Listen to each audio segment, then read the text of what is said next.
the spotlight tonight, alleged child killer and rapist Melissa Huckabee. The Sunday school teacher accused of 8-year-old Sandra Cantu's death faces still more accusations. They include child abduction, petty theft, and now, believe it or not, arson? Was this another missed warning sign of terrible things to come? Sandra Cantu's mom spoke to Dr. Phil about Melissa Huckabee today. When I see her outside, I would just talk with her casually. How shocked were you to find out that she was the suspect in this case? Very shocked.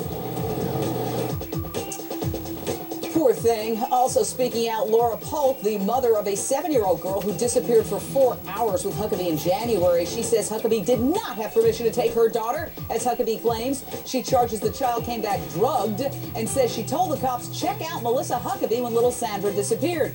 Back with me, Mark Eiglarz, criminal defense attorney, and by phone, Bob Moffett, reporter with KFBK News Talk 1530. Bob, what is the very latest on this arson development? Well, there were apparently 2 arsons, one of an apartment and one of a complex in 2007 that were investigated, and Huckabee was listed as a suspect, but police were never able to put her together enough with the crimes in order to charge her. But I understand that happened somewhere else, and then when Sandra disappeared, that police department somehow contacted the Tracy Police Department. How did they know to make that connection? Well, with the amount of with Huckabee being where she was, and they may have had a connection as far as if you leave town, let us know where you're going. They may have known where she ended up. As far as them putting the 2 together, that is a question. We have certainly have calls into the police department to find out how they made that. Now, Melissa Huckabee admitted to taking a 7-year-old girl back in January. Listen to her own voice. My daughter and one of her friends to the park, which I had done for the 3rd time that week. The mother was, I guess, at work, and the grandmother had told the little girl that she could go to the park, which she does all the time. And when the mother came home, she didn't know where she was. I'd given the mother my phone number, my cell phone number, in case there's anything to happen. She needed to get a hold of me. She claims to have lost the phone number.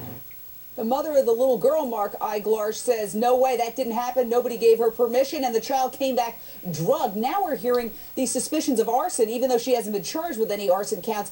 Boy, this litany is getting longer and longer. What do you make of it? Well, that's correct. But again, presumed to be innocent on those charges as well as the current homicide. Law enforcement said it today. We didn't have probable cause in the little girl case. We don't necessarily at this point have probable cause in the other 2 alleged arson cases. And so it's much ado about nothing until they can find probable cause, make an arrest, and have prosecutable cases. Yeah, and I don't know why, if it happened in 2007, they didn't figure out whether or not they had enough to charge her if they were going to do that. You're absolutely right. Bob, Mark, thanks. Shocking new twist in the Haley Cummings disappearance. I'll talk live to an investigative reporter who's got exclusive new information about why a new custody battle could be brewing next.